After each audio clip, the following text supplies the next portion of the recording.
आज आपण पाहतोय या निवडणुकीमध्ये आपण बघितलं कशा प्रकारे वोट जिहाद आपल्याला पाहायला मिळाला। वोट जिहाद काय अर्थ आहे वोट जिहादचा? वोट जिहादचा अर्थ आहे, एकच साधं उदाहरण सांगतो, धुळ्यासारखी जागा ज्या जागेवर 6 विधानसभेपैकी 5 विधानसभेमध्ये 1,90,000 मतांनी पुढे असलेला उमेदवार केवळ मालेगाव मध्य या एकाच विधानसभेत 1,94,000 मतांनी मागे जातो आणि 4,000 मतांनी निवडणूक हारतो। निवडणुकीतली हार जीत महत्वाची नाही, कधी हा पक्ष जिंकेल कधी तो पक्ष जिंकेल, पण काही लोकांचा आत्मविश्वास एवढा वाढलाय, त्यांना असं वाटतंय आमची संख्या कमी असली तरी आम्ही संघटित मतदान करून या ठिकाणी हिंदुत्ववाद्यांना पराभूत करू शकतो। आपण म्हणतो ना म्हातारी मेल्याचं दुःख नाही आहे, काळ सोकावतोय, तशा प्रकारे काळ सोकावताना आपल्याला या ठिकाणी पाहायला मिळतोय। ही खऱ्या अर्थानं जागृत होण्याची वेळ आहे। आज या निवडणुकीतला जो वोट जिहाद आहे, 48 पैकी जवळजवळ 14 लोकसभा मतदारसंघामध्ये अशा जिहादी पद्धतीनं त्या ठिकाणी आपल्याला मतदान होताना दिसलाय। खरं म्हणजे हिंदू समाजाने कधीही कुठल्या दुसऱ्या धर्माचा अनादर केला नाही, आम्ही तो करणारही नाही।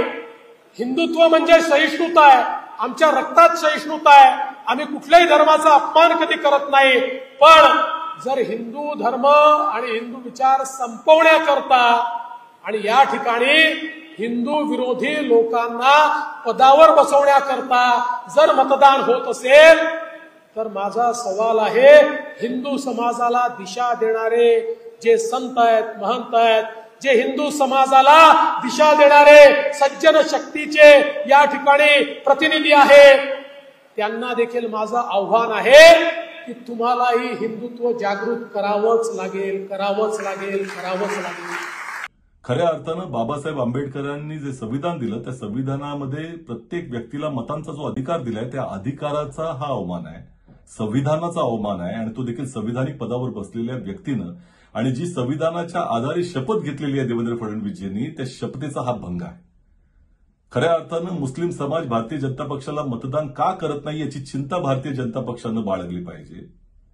तुम्ही ज्या वेळेला मुस्लिमांच्या बद्दल द्वेष पसरवणाऱ्या नितेश राणे आणि रामगिरी महाराजांसारख्या लोकांना पाठीशी घालता आणि दुसऱ्या ठिकाणी जम्मू काश्मीरमध्ये जाऊन मुस्लिम सणांच्या निमित्तानं सिलेंडर 2-2 सिलेंडर मोफत देण्याची घोषणा करता, हा जो विरोधाभास आहे हा भारतीय जनता पक्षाच्या एकंदर कार्यपद्धतीमध्ये आहे। तुम्हाला जर मुस्लिम मतं पाहिजे असतील तर पहिल्यांदा हे रामगिरी महाराज किंवा नितेश राणे किंवा ती जी काही माणसं सोडलेली आहेत तुम्ही द्वेषपूर्ण विधान करण्याचा, त्यांना पाठीशी घालणं सोडून द्या। कोणीही द्वेषपूर्ण विधान करत असेल, कोणत्या समाजाप्रती त्या ठिकाणी तिरस्कार पसरवायचा प्रयत्न करत असेल, त्याला पाठीशी घालणं सोडा, त्याला शासन करा। तुम्हाला जर त्या ठिकाणी धार्मिक विद्वेष करणारा कोणताही व्यक्ती आढळला तर त्याला गजाआड पाठवण्याची हिंमत बाळगा। आणि हे जर होत नसेल तर तुम्ही या पद्धतीनं आकांतांडव करण्यात काही अर्थ नाही। कोण करते हे? वोट जिहाद केला म्हणजे काय असतं जरा विचारा जरा। त्यांच्या तोंडात सध्या जिहाद फार येतोय, त्यांनी पुढे दुसरीकडे तलाक वगैरे देतात का निकाह करतायत कोणाशी? दुसरा कुठला पक्षाशी निकाह करतायत का मतांसाठी? विचारा त्यांना जरा। हे काय सारखं जिहाद जिहाद जिहाद करतायत? जिहादचा अर्थ समजून घ्या आणि मग बोला।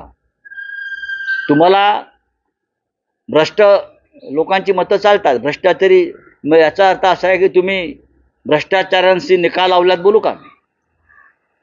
70,000 कोटीचे घोटाळे, एकनाथ शिंदेचे घोटाळे, 40 आमदारांचे घोटाळे, या सगळ्या भ्रष्टाचारांना तुम्ही आपल्याबरोबर घेतलं, मग तुम्ही त्यांच्याशी निकाल लावला सांगू का? काय